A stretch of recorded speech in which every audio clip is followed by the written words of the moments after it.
Buenas noches, amigos.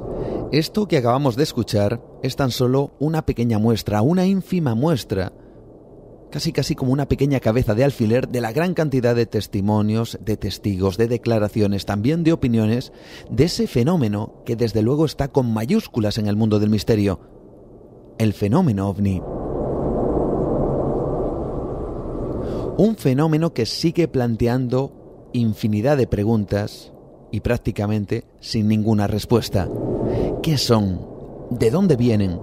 ¿Qué inteligencia está detrás del fenómeno? ¿Vienen de otros puntos del universo? ¿De otros planetas? ¿De otras dimensiones? ¿Son objetos? ¿Son energía? ¿Son, como dicen algunos incluso, seres que permanecen aislados de nuestros ojos, pero que pertenecen a la Tierra? En algunas ocasiones dicen que llegan a tocar tierra y que de su interior aparecen extraños seres. Pero lo cierto es que el fenómeno ovni, tras más de 70 años, tras el famoso acontecimiento de Roswell, sigue planteando las mismas preguntas. No se ha avanzado nada para poder resolver algunas de ellas. Solo hay una cosa que parece haber cambiado durante estas décadas: la descripción de los testigos, de lo que dicen ver, de lo que dicen que les ocurrió. Parece ser el mismo fenómeno, pero bajo otro prisma diferente, como si los no identificados se hubieran actualizado.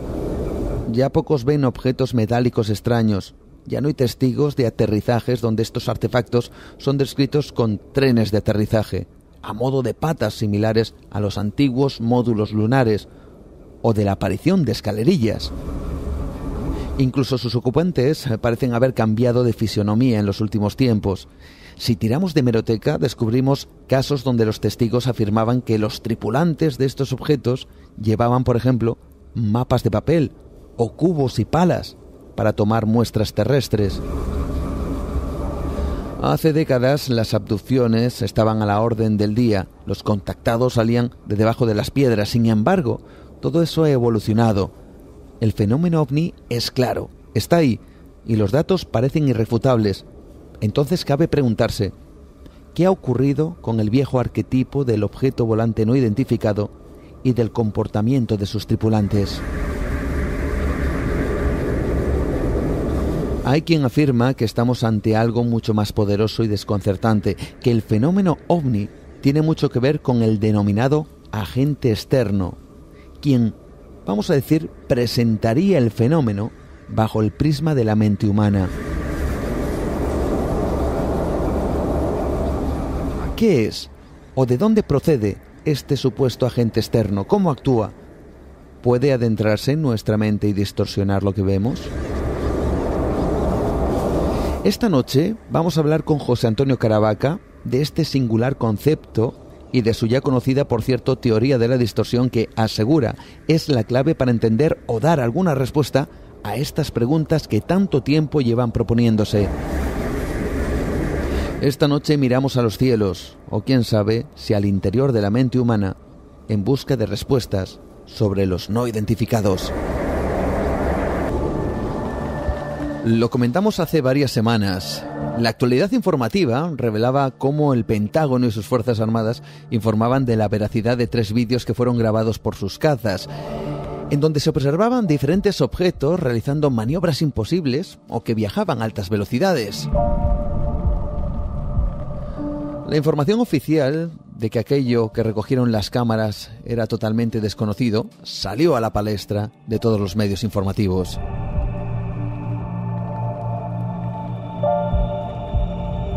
Este, de momento, ha sido el último gran titular que ha proporcionado el fenómeno ovni. Pero antes de él, ya hay un largo historial de casos, de testimonios, de fotografías y vídeos donde estos no identificados se han manifestado. Además de múltiples formas, incluso podemos apreciar, yo diría que una evolución en la descripción de quienes dicen haber visto estos objetos, incluso sus tripulantes. También podríamos decir que da la sensación que con el tiempo se han actualizado los testimonios. Ya nadie nadie, por ejemplo, ve objetos metálicos apoyados en 3 patas, del que sale una rampa mecánica. Descripción esta, por cierto, muy habitual en la segunda mitad del pasado siglo. Incluso esas descripciones nos parecen realmente obsoletas si hablamos de seres con una poderosa tecnología venida de otros mundos. ¿Por qué ha cambiado el paradigma, la imagen, la descripción? Eso es todo lo que nos lleva a la mente a pensar y sobre todo a darnos ciertas pautas, ciertas cuestiones que desde luego plantean un enigma. ¿Puede haber algo mental en todo esto? ¿Qué tiene que ver el fenómeno ovni y la psique humana, por ejemplo? Esta noche unimos ambas cosas bajo las páginas de un libro de la editorial Guante Blanco y de un autor bien conocido y reconocido por todos. Él es José Antonio Caravaca y el título de la obra, Distorsión. Buenas noches, ¿qué tal? Bienvenido. Aquí tenemos precisamente a su autor, José Antonio Caravaca. ¿Cómo estás? Muy buenas noches, encantado de estar otra vez contigo.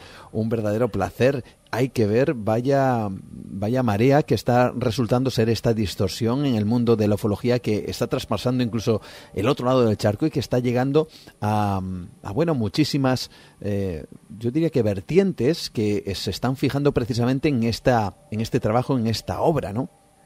Sí, la verdad que estoy muy satisfecho con la repercusión que está teniendo la obra, el libro, y los comentarios, y incluso las discusiones y debates que está originando. Pues la verdad que me ha cogido un poco de sorpresa, pero siempre es bienvenido todo lo que sea una buena acogida de un libro. Acogida y también una idea novedosa. ¿Qué es esto de la distorsión? Sé que lo tienes que explicar en cada una de las entrevistas, porque además es habitual y porque quizás sea de las primeras preguntas que te hacen, y yo no voy a ser menos. Evidentemente, la palabra distorsión, ¿qué tiene que ver? ¿Qué es ese concepto que tú desarrollas en este libro y que, como digo, está transformando un poquito el mundo de la ufología a día de hoy? Bueno, la teoría de la distorsión nace con la pretensión de ofrecer algún tipo de respuesta, explicación al fenómeno ovni que durante más de siete décadas parece que nos está dando esquinazo. La teoría extraterrestre, esbozada prácticamente desde sus inicios, allá por finales de la década de los 40, parece que no puede responder o solucionar todas las incógnitas que ha ido planteando el paradigma con el paso de los años, y tú en la introducción has comentado algunos de los hechos y características del fenómeno ovni que no parecen encajar con la hipótesis extraterrestre, y por tanto la teoría de la distorsión plantea que esto que nosotros hemos etiquetado como visitantes del espacio exterior, que el fenómeno ovni está provocado por la visita a nuestro planeta por parte de civilizaciones extraterrestres, quizás fuese otra cosa, y que el paradigma está muy relacionado, como también decías en la introducción, con la psique humana. No que todo el fenómeno esté originado o provocado por una alucinación colectiva, ni por ningún tipo de trastorno mental o un espejismo o una visión, sino que simplemente estamos enfrentados ante una suerte de inteligencia, la cual yo denomino en mi planteamiento como agente externo, que adecúa sus manifestaciones ante los testigos utilizando material psíquico que extrae del inconsciente de los observadores momento antes de presentarse ante el testigo, y eso explicaría muchas de las grandes interrogantes y sobre todo resolvería, creo que muchos de los aspectos que más quebraderos de cabeza han producido a los investigadores, como el hecho de que exista prácticamente un tipo de alienígena por cada uno de los testigos que denuncian haberlo observado, y lo mismo ocurre con la tipología de los platillos volantes. Platillo volante, por utilizar un término que nos podamos entender, pero la forma externa de estos artefactos puede tener casi cualquier tipología que podamos imaginar. Se ha observado, se ha registrado en un informe ufológico, y de alguna manera esto demostraría que lo observado, que lo presenciado durante un avistamiento ovni está o tiene que estar relacionado intrínsecamente con el observador, y que todas estas diferencias que hemos observado en el fenómeno a lo largo de las décadas, incluso esa evolución que se ha notado, pues tiene que estar en estrecha relación con el testigo.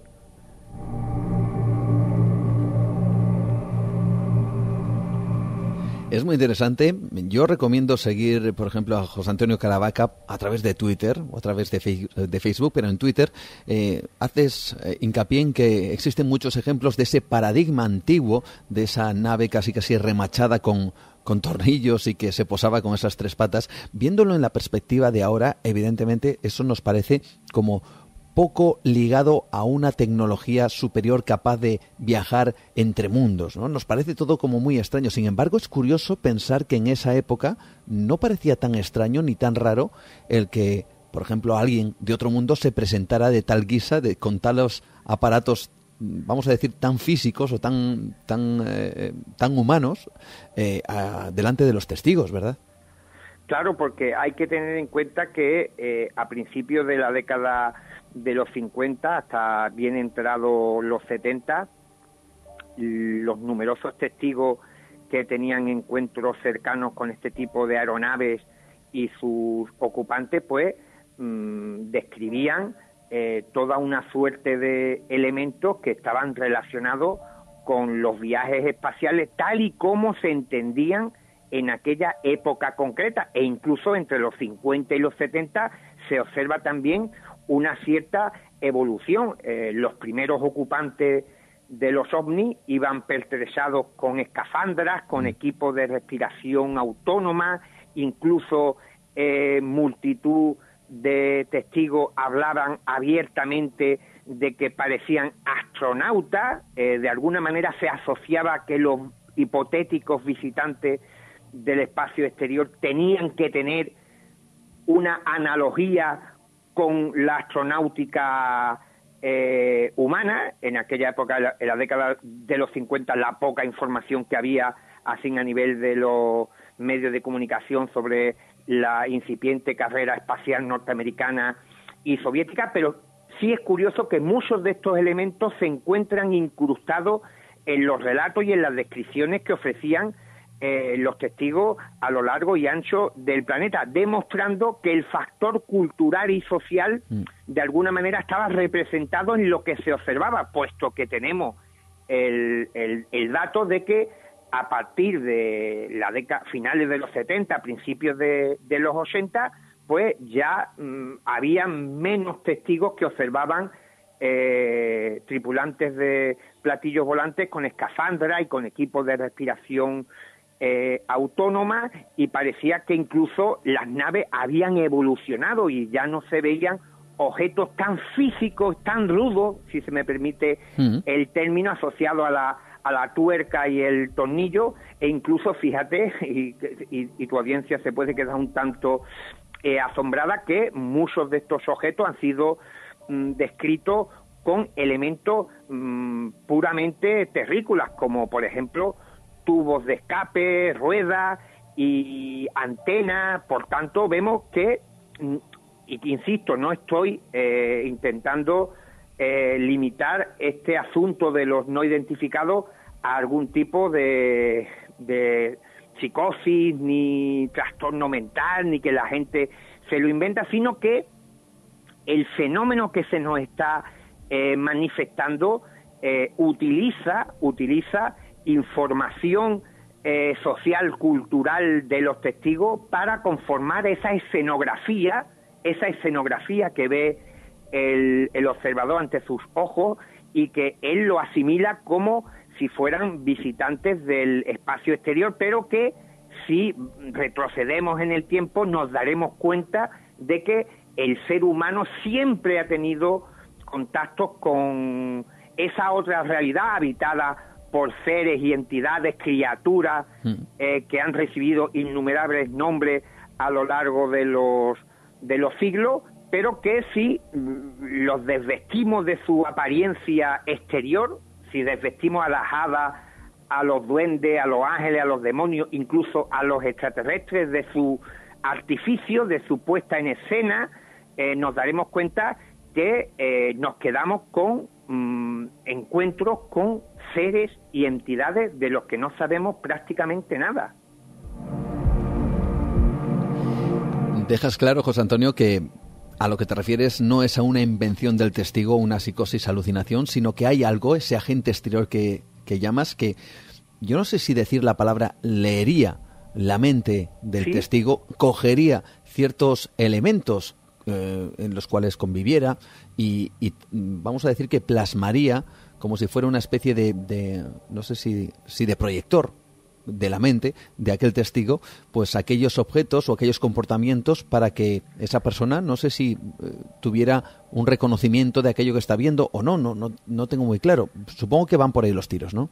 Sí, porque también tienes que darte cuenta que la información extraída de la psique de los testigos, de su inconsciente, es proyectada, y de ahí el nombre de la teoría de la distorsión, de forma distorsionada, para que tampoco el testigo directamente entienda que eso procede de su interior, de su propia mente. Y en el libro hay muchísimos ejemplos de cómo se puede rastrear algunos de los elementos que se observan en los encuentros cercanos, cómo tienen un origen muy relacionado con los intereses, la cultura, el hobby o lo que le rodea al testigo que ha presenciado este fenómeno y que es recreado por este agente externo en una especie de proyección que es indistinguible de la realidad que lo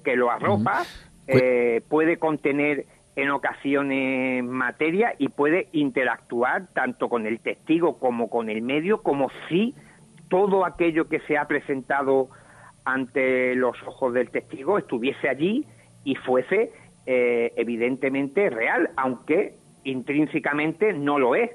Sería interesante conocer alguno de esos ejemplos que mencionas. Pues mira, un caso que yo tuve la fortuna de investigar en su época y que cuando era más joven pues no tenía todavía desarrollado este planteamiento de la distorsión, pero sí hubo una serie de detalles que me comentó el testigo Juan González Santos, aquí en la provincia de Cádiz, en Algeciras, que observó en el lejano ya 12 de marzo de 1981 un extraño objeto en forma de cúpula, con unas luminarias en su parte superior, con varios ocupantes también dentro del artefacto, y él me comentaba que en el fuselaje del ovni había un símbolo muy extraño que parecía una especie de esvástica un poco achatada con otros símbolos en su interior que no pudo ver por la distancia.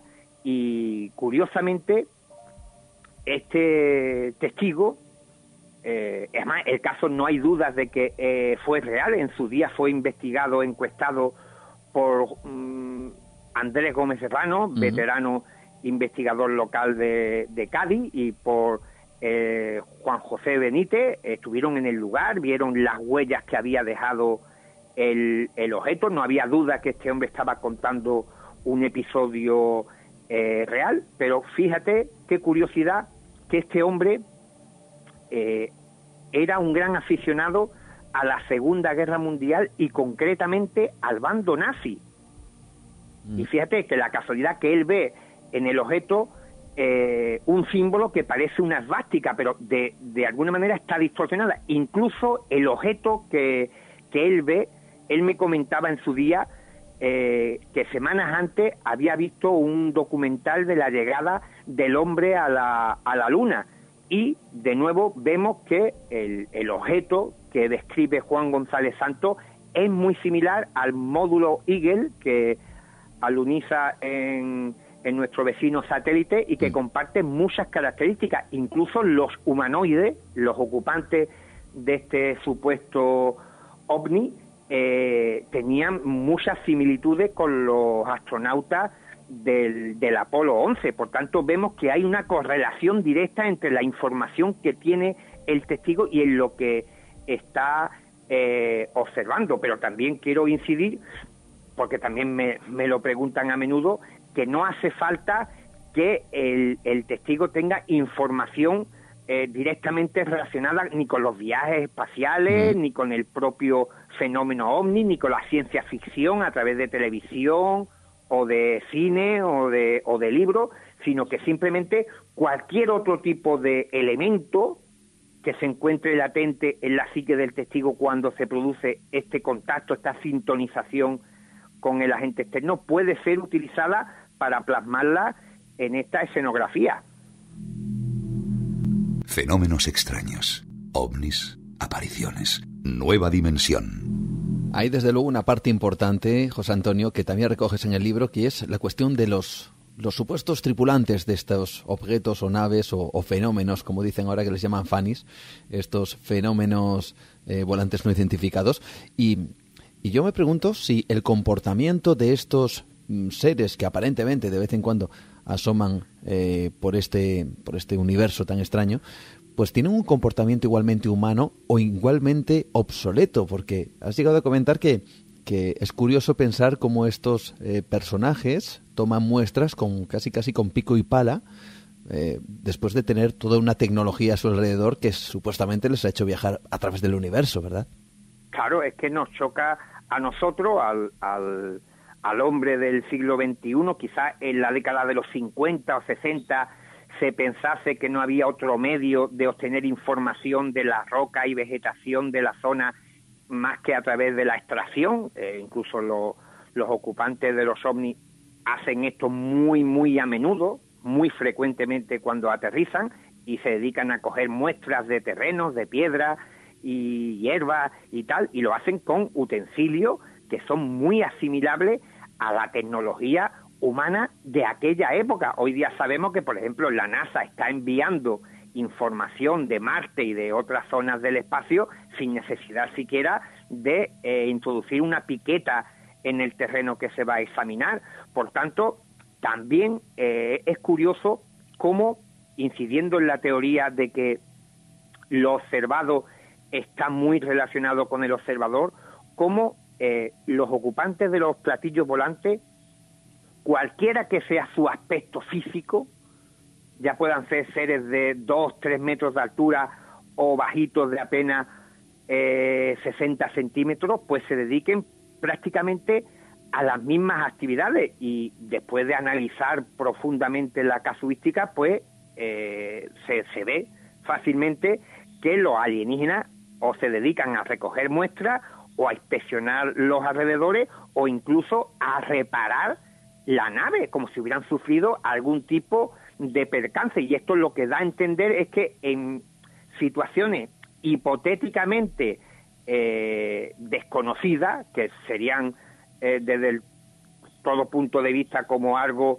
extraordinario, como el ver que visitantes de otro planeta llegan al tuyo, pues tienen o se ocupan o se preocupan de las mismas cosas que nosotros. Somos capaces de ver en una escena increíble algunos aspectos que no son totalmente reconocibles, porque imagínate que veamos alienígenas, como se ha dado el caso, utilizando herramientas muy parecidas a las humanas, como llaves inglesas, martillos y tal, para reparar la nave.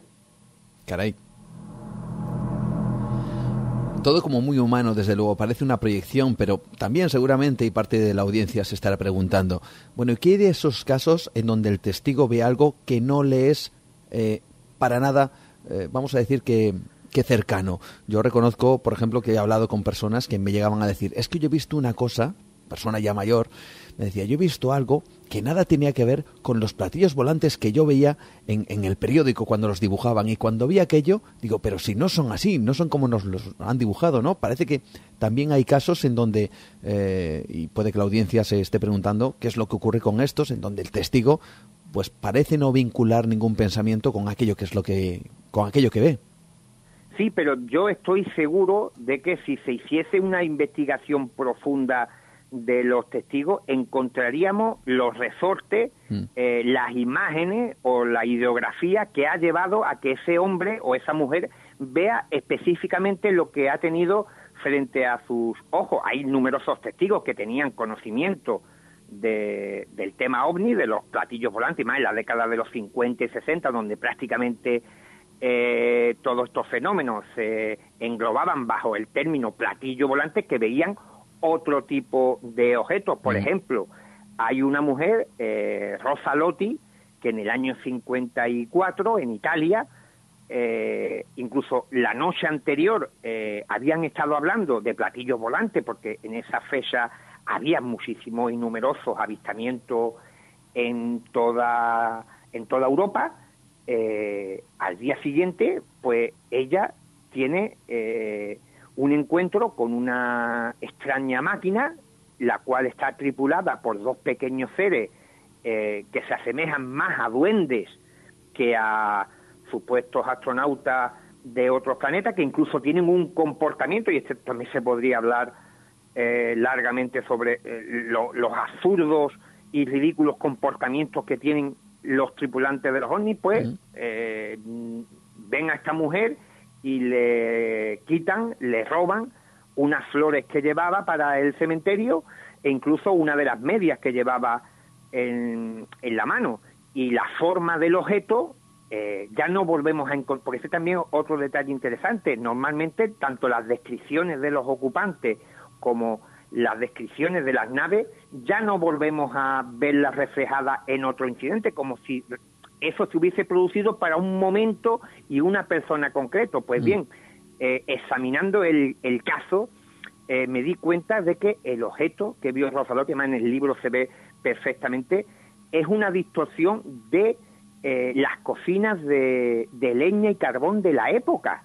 Incluso la puertecita que tenía el objeto es muy similar a la que tienen estas cocinas para introducir el carbón y la leña. Por tanto, cualquier elemento que se encuentre en la psique puede ser utilizado para conformar alguna información visual de lo que se va a presenciar. Y esto también responde, como digo, al hecho concreto de que el informe de Rosa Lotti contenga detalles tanto de los ocupantes como de la nave que ya no hemos vuelto a encontrar en otro episodio. Y el caso fue real. A los pocos minutos, un carabinero que había en la zona acudió al lugar y vio las huellas sobre el terreno. No tenía duda del estado de ánimo que presentaba esa mujer asustada por lo que había presenciado, pero sin embargo los investigadores tenemos el detalle asombroso de que en ningún otro lugar, ni siquiera ya de Italia, ni en otra parte del mundo, nadie más se haya topado ni con estos pequeños duendes juguetones, ni con ese tipo concreto de nave. Un caso que además fue portada en una revista muy famosa, en donde se describía prácticamente como una especie de fotografía, que es fantástica la ilustración de ese encuentro con estos seres extraños, aunque es cierto que has nombrado que dejó su rastro, su huella en el terreno. Por lo tanto estamos hablando de algo físico, por lo tanto estamos hablando de algo que al igual que en este caso en otros, parece que también deja su rastro.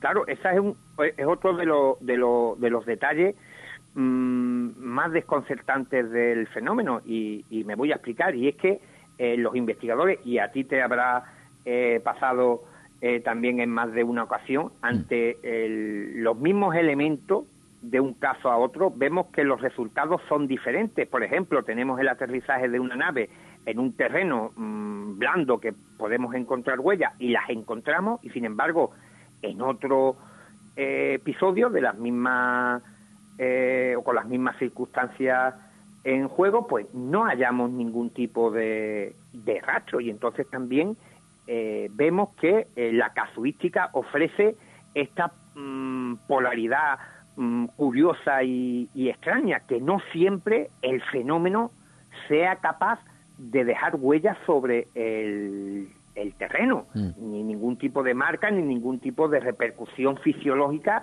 sobre los testigos, que en multitud de incidentes pues sí parecen tener algún tipo de secuela durante y posterior al encuentro. Y yo creo que esto también vendría determinado porque este fenómeno creo que se origina, como han apuntado también otros grandes estudiosos y pensadores del tema, se origina en otra dimensión, en otra porción de la realidad en la cual nosotros estamos ubicados, y que al concluir estas experiencias en ocasiones están lo suficientemente energetizadas, por utilizar un término que podamos entender, aunque no me gusta del todo, y que de alguna manera pues pueden dejar huellas sobre el terreno y en otras no, y fíjate, y este dato también puede dejar descolocado a más de uno de tus oyentes, como no encontramos huella en todos los incidentes, en todos los casos, y si presuponemos que el fenómeno es el mismo, pues deberíamos de encontrar huellas en todos, pero sin embargo, si analizamos los eventos nos daremos cuenta que el único elemento que varía, si presuponemos que el fenómeno es el mismo, es el testigo. Entonces podemos deducir que incluso la participación de determinados individuos sea capaz de imprimir mayor fuerza, mayor energía, o llamémosle X, a su experiencia, a su encuentro, a su proyección, y que ésta, de alguna manera, pueda contener materia y dejar huellas sobre el terreno, o por otras circunstancias que se nos escapen. Yo no sé si abordas, José Antonio, también la teoría de la distorsión en la fenomenología de las abducciones, por ejemplo. Si es cierto que si uno mira atrás en el tiempo y recoge los casos, sobre todo esos casos de mitad del siglo XX en adelante, parece que todos tienen un mismo patrón: unas luces, un tiempo perdido, una regresión, y en esa regresión parece que se siguen una serie de pautas. Hay un primer contacto con unos seres extraños que te llevan a una supuesta nave, ahí se realiza una serie de, vamos a decir, experimentación médica, para luego regresar a la casa o al lugar o al automóvil donde estuvieran sin recordar absolutamente nada. ¿Esto lo llevas al terreno de la distorsión también? ¿Hablas un poquito de ello? Sí, además, esta también sería una prueba de la evolución que ha anotado el fenómeno.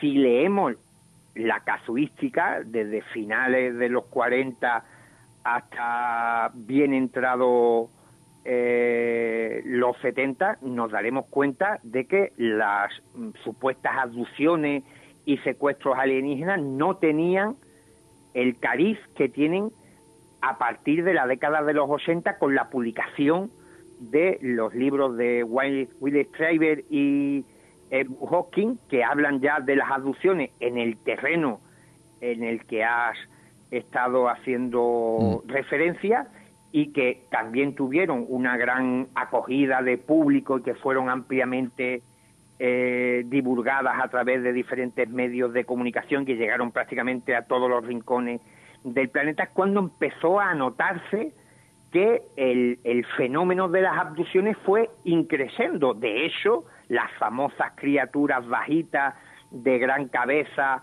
y ojos rasgados negros y tal, que son omnipresentes en la ufología a partir del año 83, son completamente desconocidas en la década de los 50, donde los seres tenían mucha más diferencia en la morfología, y se observa que cuando el fenómeno ovni comienza también a poder ser considerado un factor cultural, puesto que ya en la década de los 80 el tema ovni es un factor más cultural que se asocia a la literatura, al cine, a la televisión, es cuando se encuentra cierta similitud en una serie de relatos, pero también, fíjate, que las abducciones, como las has estado narrando a la perfección, las encontramos sobre todo en los Estados Unidos, en España, en Italia, en Gran Bretaña, en Sudamérica.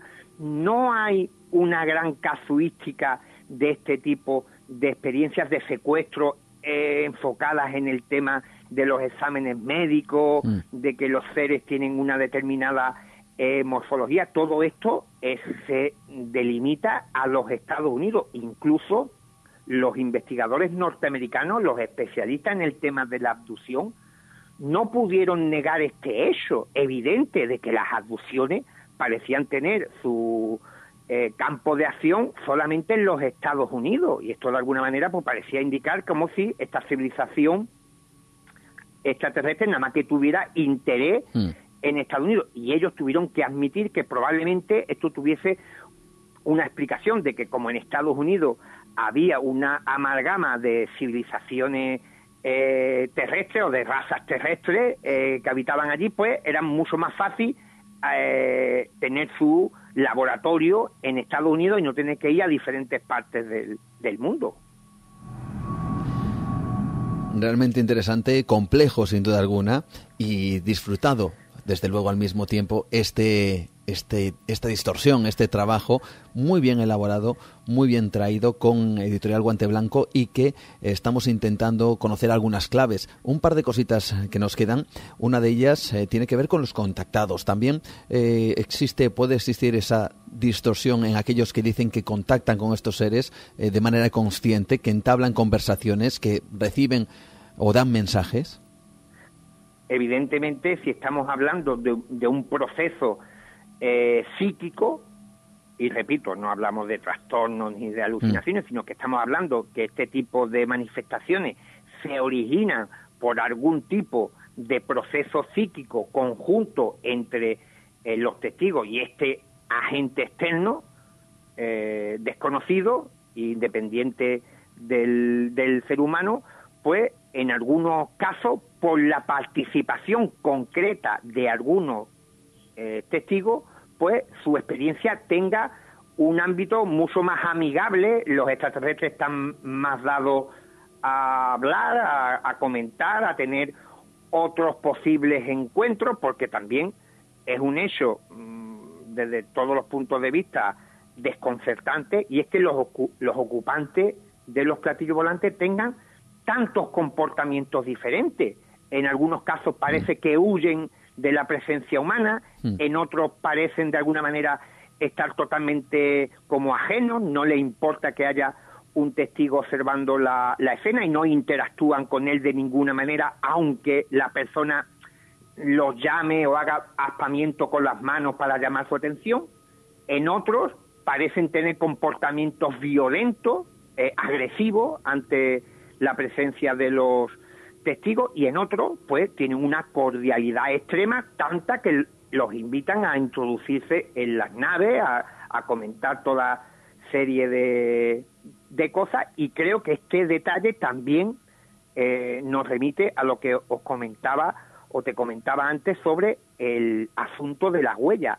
Si pensamos que el fenómeno siempre, o presuponemos que debe de ser el mismo, pues debería tener un comportamiento más homogéneo, más normalizado. Sin embargo, se observan tantas disparidades, tanta diferencia de un comportamiento de un evento a otro, porque cambia el testigo. En cada encuentro siempre cambia el testigo. El tipo que ve el ovni en Cuenca es diferente del testigo que lo ha visto en Wisconsin, y por tanto yo creo que los testigos, de forma inconsciente inclusive, están dictando el comportamiento que van a tener esas entidades, esos seres, en el momento que desembarcan del objeto, porque si no, encontraríamos que los seres pues tendrían, como digo, una forma de proceder mucho más reglada.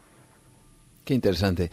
Hay una última cuestión, y además me comentan por aquí, el hecho de, evidentemente todo esto es especular porque no tenemos ningún tipo de vamos a decir, de certeza, ¿no?, para poder responder a ciertas preguntas, pero alguien probablemente esté pensando, como aquí se plantean, la idea de por qué ese esfuerzo, por qué ese agente externo coge parte de nuestra mente o de nuestros arquetipos, los traslada, los proyecta hacia un evento, para luego en muchos casos tampoco ofrecer información, tampoco casi suenan a absurdos, ¿no? Es cierto que puede haber ciertos elementos que pueden ser reconocidos por el testigo, pero al fin y al cabo, ¿para qué esa visión si luego no hay un contacto, si simplemente es ver un objeto que rasga el cielo y poco más, ¿no?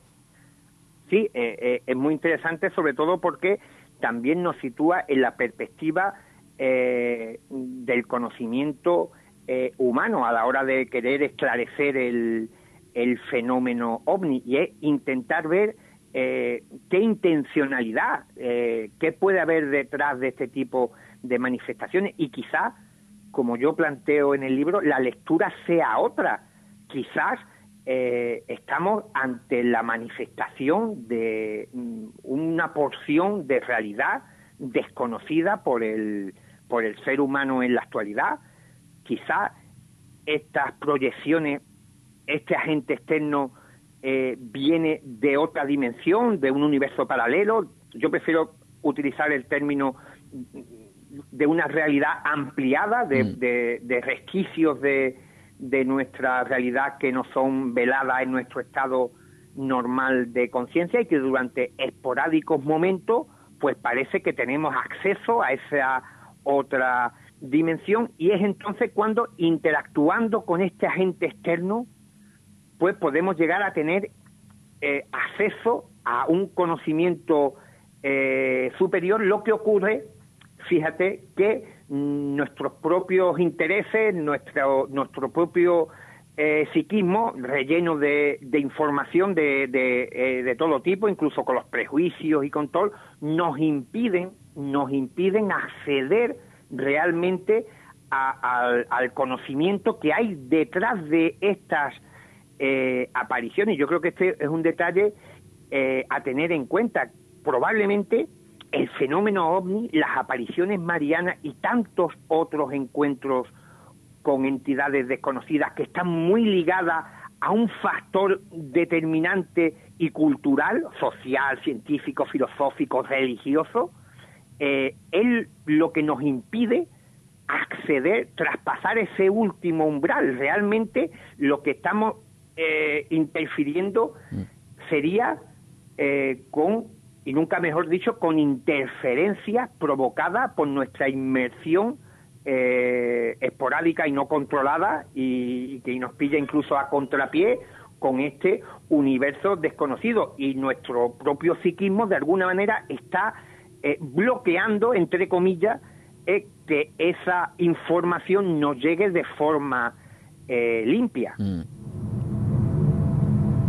Desde luego, a todas luces, parece, José Antonio, está claro que hay una entidad, vamos a decir, pensante o inteligente detrás de este fenómeno. Sí, sobre eso no tengo ninguna duda. Lo que sí debemos de tener en claro es que la participación humana en la conformación de este tipo de experiencias es lo que de alguna manera nos está llevando a un callejón sin salida, puesto que estamos intentando aglutinar bajo una sola hipótesis, en el caso de la extraterrestre, pues vivencias tan individuales y tan contextualizadas a un escenario tan concreto que prácticamente es imposible establecer ningún tipo de clasificación, tipología o cualquier tipo de elemento que nos pueda llevar a encontrar un nexo de unión entre todas las experiencias, porque aunque sea claro que estamos ante un fenómeno de carácter global que ocurre en todas partes del mundo, pero sin embargo lo interesante es que su decodificación, su interpretación es a nivel individual.